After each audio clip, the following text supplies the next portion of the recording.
ప్రభు ఆత్మకులు మీరు తీసుకోవాలని కోరుతున్నాను. నో టైమ్ కన్‌స్ట్రెయింట్స్ మీ ఇష్టము. కావాలంటే మళ్ళీ మనం జూమ్ క్లిక్ చేసి మళ్ళీ మనం ఎంటర్ అయ్యి ఓకేనా?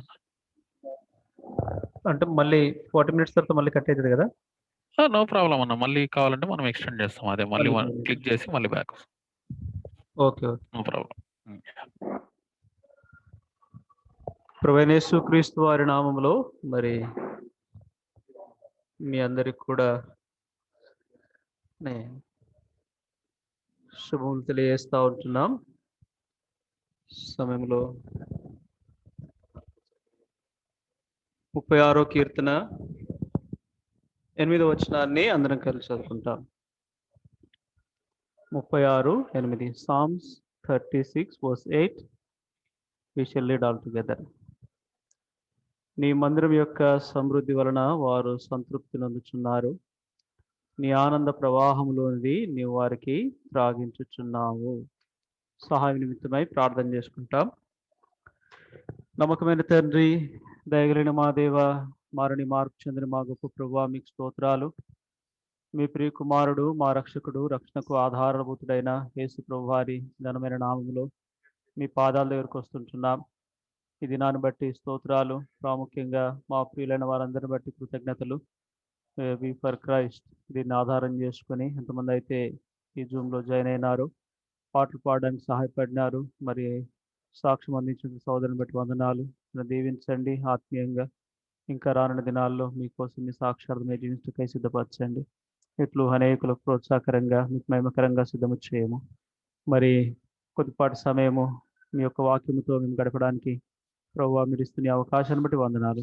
ఈ సమయము మా జీవితంలో మేలైందిగా, ప్రభువా మా ఆత్మీయ జీవితాలకు క్షేమకరమైనదిగా, లాభకరమైనదిగా ఉండగలటకై సహాయం చేయము. నిర్బలుడు ప్రభువా బలహీనమైన దాసుని విసులో చాటును మరుగుపరుచుకుని అభిషేకించి వాడుకునుమని మీ కృపకు అప్పగిస్తూ మా రక్షకుడు, మా విమోచకుడైన యేసు ప్రభువారి నామములో స్తుతించి ప్రార్థిస్తుంటున్నాం తండ్రి. ఆమేన్.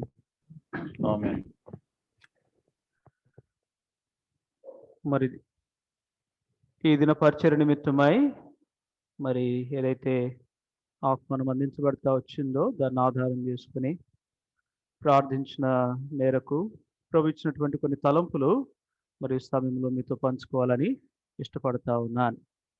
మరి కూడినటువంటి వనస్తులందరిని బట్టి ప్రభు నామములో కృతజ్ఞతలు. స్థానికంగా ఎల్బేతేలు, తర్వాత మడ్గాం బేతేలు, మాస్కోలో హెబ్రోన్, పంజం హెబ్రోను సంఘాలన్నిటి ద్వారా కూడా మీకు అందరికీ శుభములు తెలియజేస్తూ ఉంటున్నాం. మరి యొక్క ఈ దినాలలో మనం ఉంటున్నటువంటి యొక్క దినాలు చాలా భయంకరమైనవి, అపాయకరమైనవి, ఎంతో దుఃఖకరమైనటువంటి దినాలలో మనం జీవిస్తూ ఉంటున్నాం. అంత మాత్రమే కాకుండా మరి వాస్తవంగా చెప్పాలంటే తృప్తి లేనటువంటి, అంటే సంతృప్తి లేనటువంటి దినాలలో మనం జీవిస్తూ ఉంటున్నాం. ఈ యొక్క కీర్తనలో మరి కీర్తనలన్నీ కూడా దాదాపుగా 5 భాగాలుగా విభజించబడతా వచ్చినాయి. దాంట్లో ఏదైతే మనం చదివినామో ఇది మొదటి భాగములో వస్తుంది. అంటే తెలుగు అనువాద ప్రకారము 5 స్కందాలుగా విభజించబడతా వచ్చింది. దాంట్లో మనం ఇప్పుడు మొదటి స్కందంలో ఉన్నాము. ఈ మొదటి స్కందంలో కూడా మరి యొక్క 36వ కీర్తన, 10వ కీర్తన 2 కూడా చాలా మరి ఒక ప్రత్యేకమైనటువంటి పేరును సంతరించుకున్న కీర్తనలుగా ఉంటున్నాయి. 10వ కీర్తనకు 36వ కీర్తనకు పెట్టబడినటువంటి పేరేమంటే సామ్స్ ఆఫ్ వికెడ్, అంటే దుష్టుల యొక్క కీర్తన అని. ఈ 10 తర్వాత 36 ఈ 2 కీర్తనలు కూడా ఆ పేరు ఇవ్వబడతా వచ్చింది. ప్రాముఖ్యంగా ఈ 36వ కీర్తన మరి దుష్టులైనటువంటి లేక పాపాత్ములైనటువంటి మానవులకు, తర్వాత మరి పరిశుద్ధుడైనటువంటి దేవుని యొక్క కృపకు మధ్యలో ఉన్నటువంటి వ్యత్యాసం, ఆయన యొక్క కృపకు ఉన్నటువంటి భేదం ఏందో ఈ కీర్తన మనకు తెలియజేస్తుంది. కాబట్టి ఈ కీర్తన అంతా కూడా మరి దుష్టులైన మనుషులు ఏ రీతిగా ఉంటారు, అయితే దేవుని కృప వారి ఎడల ఏ రీతిగా ఉంది అనేటువంటి యొక్క తేటైనటువంటి భేదాన్ని, తారతమ్యాన్ని మనకు బయలుపరుస్తూ ఉంటుంది. మరి ప్రార్థించిన మేరకు మరి యొక్క ఈ 36వ కీర్తనలో ఈ 8వ వచనంలో రాయబడినటువంటి మొదటి భాగాన్ని ధ్యానించడానికై మరి ఇవ్వబడిన కొన్ని తలంపులు మీతో పంచుకునే ఉంటున్నాను. బట్ మందిరం యొక్క మరి నీ మందిరం యొక్క సమృద్ధి వలన వారు సంతృప్తి నొందుచున్నారు. మానవుని జీవితము ముందుగా చెప్పబడినట్లుగా మరి సంతృప్తి లేనటువంటి జీవితంతో జీవిస్తూ ఉన్నాడు. మానవుని జీవితంలో తృప్తి అన్నది ఉండదు. ఎన్ని సంపాదించినా ఏది చేసినా కానీ మరి తృప్తి లేకుండా మానవుడు జీవిస్తూ ఉన్నాడు. అందుకే మరి మహాజ్ఞాని అయినటువంటి సొలొమోను ప్రసంగి గ్రంథంలో తానంటాడు మరి మొదటి అధ్యాయము 2వ వచనంలో ప్రసంగి 1:2లో ఏమని రాయబడిందంటే సమస్తము కూడా వ్యర్థము వ్యర్థము వ్యర్థము అని మనం చూస్తాం. ప్రసంగి 1:2లో మాత్రమే కాకుండా అదే ప్రసంగి అంటాడు 2వ అధ్యాయం 11వ వచనంలో కూడా మరి 10-11లో నా కన్నులు ఆశించిన వాటిలో దేనిని అవి చూడకుండా నేను అభ్యంతరము చేయలేదు, మరియు నా హృదయం నా పనులన్నిటిని బట్టి సంతోషింపగా సంతోషకరమైనది ఏది అనుభవించకుండా నేను నా హృదయం నిర్బంధింపలేదు. ఇదే నా పనులన్నిటి వలన నాకు దొరికిన భాగ్యం. అప్పుడు నేను చేసిన పనులన్నీ వాటి కొరకై నేను పడిన ప్రయాసం అంతయు నేను నిదానించి వివేచింపగా అవన్నీ వ్యర్థమైనవిగాను ఒకడు గాలికి ప్రయాసపడినట్టుగాను అగ్గుపడెను. సూర్యుని క్రింద లాభకరమైనది ఏది లేనట్టు నాకు కనబడెను. అన్ని కూడా ఏమనంట వ్యర్థం, అంటే ఏవి కూడా నాకు తృప్తిని ఇవ్వలేవు, సంతృప్తిని కలిగించలేవు అని ఆయన యొక్క తాత్పర్యం. కాబట్టి మానవుని జీవితంలో ఈ దినాలలో మనము కూడా తృప్తి లేనటువంటి జీవితాన్ని జీవిస్తా ఉన్నాం. అందుకే యెషయా గ్రంథంలో యెషయా గ్రంథము 55వ అధ్యాయంలో యెషయా గ్రంథము 55వ అధ్యాయము మరి 2వ వచనంలో మొదటి 2 వచనాల్లో రాయబడతా వచ్చింది. దప్పికొనిన వారలారా నీళ్ళ యొద్దకు రండి, రూకలు లేని వారలారా మీరు వచ్చి కొని భోజనము చేయుడి. రండి, రూకలు లేకపోయినను ఏమీ నీయకయే ద్రాక్షారసము పాలను కొనుడి. ఆహారము కాని దాని కొరకు మీరేలా రూకలిచ్చెదరు? సంతుష్టి కలగజేయదాని కొరకు మీ కష్టార్జితమును ఎందుకు వ్యయపరచెదరు? నా మాట జాగ్రత్తగా ఆలకించి మంచి పదార్థములు భుజించుడి. మీ ప్రాణము సారమైన దాని యందు సుఖింపనీయుడి.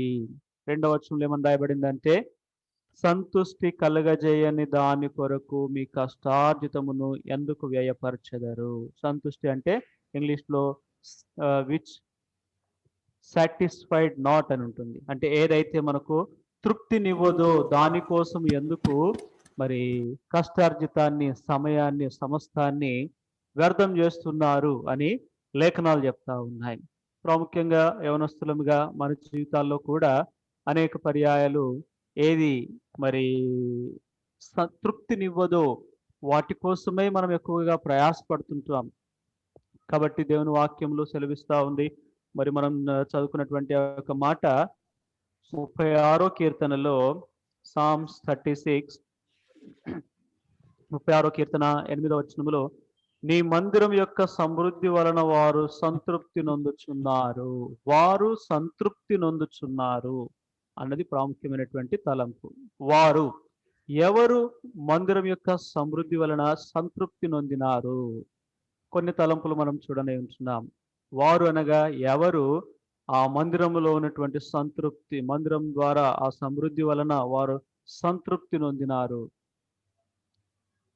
దేవుని వాక్యం చెప్తా ఉంది మరి మార్కు సువార్త 8వ అధ్యాయంలో, మార్కు సువార్త 8వ అధ్యాయము 8వ వచనంలో, మార్కు సువార్త 8వ అధ్యాయము 8వ వచనం, వారు భోజనము చేసి తృప్తి పొందిన మీదట మిగిలిన ముక్కలు 7 గంపల నిండా ఎత్తిరి. వారు భోజనము చేసి తృప్తి పొందిన మీదట, ఎవరు వీళ్ళు?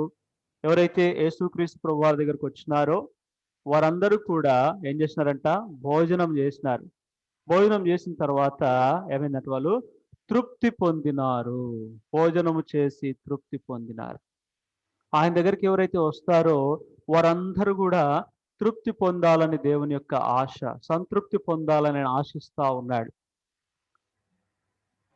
కాబట్టి దేవుని వాక్యం చెప్తా ఉంది ఈ యొక్క భోజనము అనగా ఆత్మీయమైనటువంటి భోజనము చేసి మనము కూడా ఏం చేయాలంట? తృప్తి పొందాలి అని దేవుడు ఆశిస్తా ఉన్నాడు. హెచ్కేల్ గ్రంథంలో చూసినప్పుడు హెచ్కేల్ గ్రంథము 3వ అధ్యాయంలో బుక్ ఆఫ్ హెచ్కేల్ చాప్టర్ 3 హెచ్కేల్ గ్రంథము 3వ అధ్యాయములో మొదటి 3 వచనాలలో చూసినప్పుడు హెచ్కేల్ గ్రంథము 3వ అధ్యాయము మొదటి 3 వచనాలు. మరియు ఆయన నాతో ఇలాగ సెలవిచ్చును. నాతో ఇలాగు సెలవిచ్చును, నరపుత్రుడా, నీకు కనబడిన దానిని భక్షించుము. ఈ గ్రంథమును భక్షించి ఇశ్రాయేలునకు పోయి వారికి ప్రకటన చేయుము. నేను నోరు తెరవగా ఆయన ఆ గ్రంథమును నాకు తినిపించి, నరపుత్రుడా, నేను ఇచ్చిన ఈ గ్రంథమును ఆహారముగా తీసుకుని దానితో నీ కడుపు నింపుకొనుమని నాతో సెలవీయగా నేను దాన్ని భక్షించి తిని అది నా నోటికి తేనెవలే మధురముగా ఉండెను. ఏం భుజించాలా? దేని ద్వారా మనము తృప్తి పొందాలా? ఏది మనకు సంతృప్తినిచ్చేది అంటే ఆయన యొక్క వాక్యం. ఆ వాక్యమే మనల్ని ఏం చేస్తుందంట? తృప్తిపరుస్తుంది. ఈ లోకములో మానవుణ్ణి తృప్తిపరిచేది ఏదైనా ఉందా అంటే వాక్యము తప్ప మిగతా దేన్నైనా తీసుకోండి, అది మనకు తృప్తినిచ్చేదిగా లేదు. మనం బాగా ఎరుగుదుము ద గ్రేట్ అలెగ్జాండర్ గురించి. మొత్తం ప్రపంచాన్ని తను సంపాదించుకొని తృప్తి పొందాలని ఇష్టపడతా వచ్చినాడు. కానీ చివరికి తన మాటల్లో ఆయన చెప్పిన సారాంశం ఏంటంటే, ప్రపంచాన్నంతటిని నేను జయించినప్పటికీ కూడా ఇంకా కొంచెం నాలో ఖాళీ స్థలం ఉండిపోయింది. ఆ ఖాళీ స్థలం ఏంటంటే అసంతృప్తి, అంటే తృప్తిని కలిగించలేనటువంటి స్థలం. ప్రపంచాన్ని జయించినాను, ప్రపంచాన్ని మొత్తం నా స్వాధీనంలో ఉంచుకోవాలని ఎంతో ప్రయాసపడినాను. అయినప్పటికీ ఆ ప్రయాసలో నాకు ఎక్కడ కూడా నేను ఏదైతే తృప్తి పొందాలని ఇష్టపడినానో ఆ స్థలాన్ని, ఆ ఖాళీ గ్యాప్ని ఏవి కూడా ఫిల్ చేయలేకపోయినాయి, అంటే భర్తీ చేయలేకపోయినాయి. కాబట్టి నువ్వు లోకములో దేవుని వాక్యం తప్పించి మిగతా దేన్ని నువ్వు సంపాదించుకున్నా తృప్తిని ఇవ్వలేవు.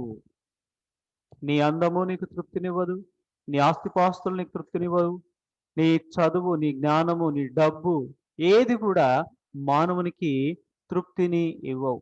యవనస్తులముగా మనలో ఉండేటువంటి ఆశ, కోరిక ఏంటంటే మంచి జాబ్ చేసి నేను తృప్తి పొందాలా, బాగా డబ్బులు సంపాదించి నేను తృప్తి పొందాలా, మంచి పేరు ప్రఖ్యాతులు సంపాదించి నేను తృప్తి పొందాలా, మంచి ఆస్తిపాస్తులు సంపాదించి నేను తృప్తి పొందాలా, మంచి అందాన్ని సంపాదించి నేను తృప్తి పొందాలా, మంచి బలాన్ని సంపాదించి నేను తృప్తి పొందాలా.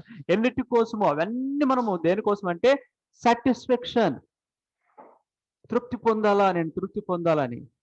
కానీ చివరికి వాటన్నిటిని మనం కలిగి ఉన్నప్పటికీ కూడా చివరిగా మనకు ఉండేది ఏంటంటే గ్యాప్, అంటే ఆ తృప్తి అనేటువంటి ఆ యొక్క ఖాళీ స్థలాన్ని అవి మాత్రం కూడా భర్తీ చేయలేవు. ఒకప్పటి ప్రపంచ సుందరి అయినటువంటి మాలిన్ మన్రో అని ఆమె కూడా తన అందము తనకు తృప్తినిస్తుంది అనుకుందంట.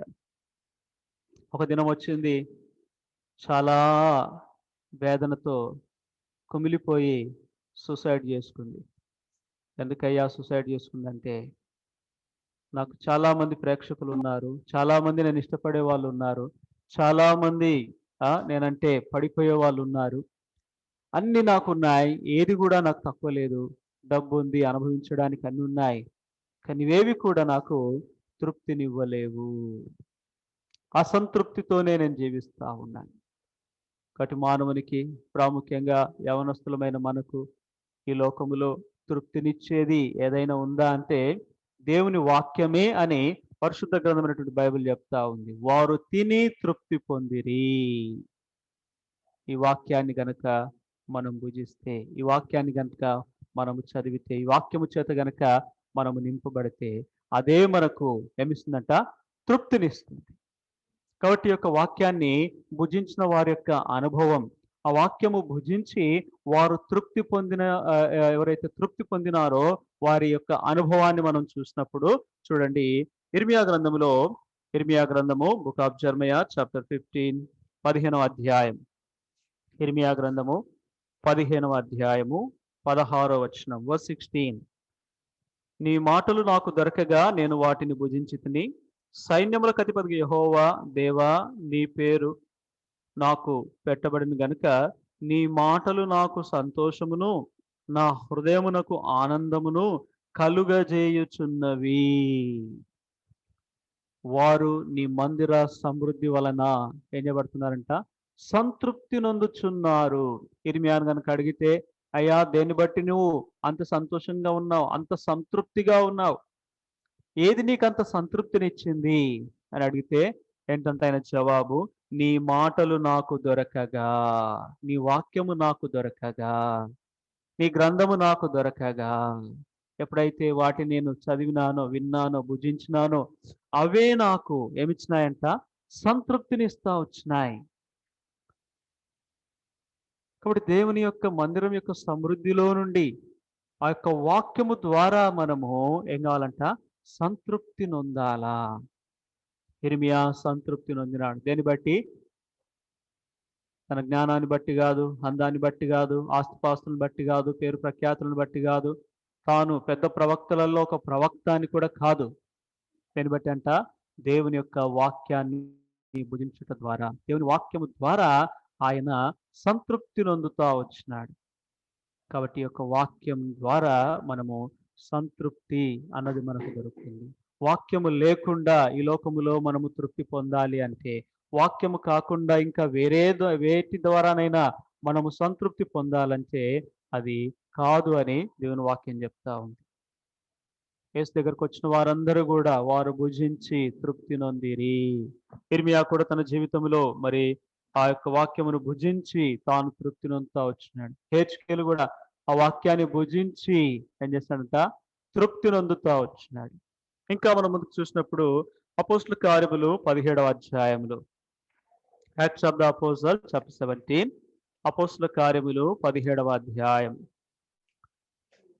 వర్స్ 10 and 11, 10-11 వచనాలు. 17వ అధ్యాయము 10-11 వచనాలు. వెంటనే సహోదరులు రాత్రివేళ పౌలును సిలను బెరయాకు పంపించిరి. వారు వచ్చి యూదుల సమాజ మందిరంలో ప్రవేశించిరి. వీరు తెస్సలోనికలో ఉన్న వారి కంటే గనులయుండిరి గనక అత్యాసక్తితో వాక్యమును అంగీకరించి పౌలును సిలయును చెప్పిన సంగతులు అలాగున్నవో లేవో అని ప్రతి దినమున లేఖనములు పరిశోధించుచు వచ్చేది. ప్రతి దినము లేఖనాలను, దేవుని యొక్క వాక్యాన్ని ఏం చేస్తా ఉన్నారంట? పరిశోధిస్తా వచ్చినారు. ప్రతి దినము వారు లేఖనాల ద్వారా సంతృప్తి నొందుతా వస్తా ఉన్నారు. ప్రతి దినం. కాబట్టి వారి యొక్క జీవితాల్లో ప్రతి దినము మరి సంతృప్తి నొందుతా ఉన్నారని దేవుని యొక్క వాక్యం మనకు జ్ఞాపకం చేస్తా ఉంది.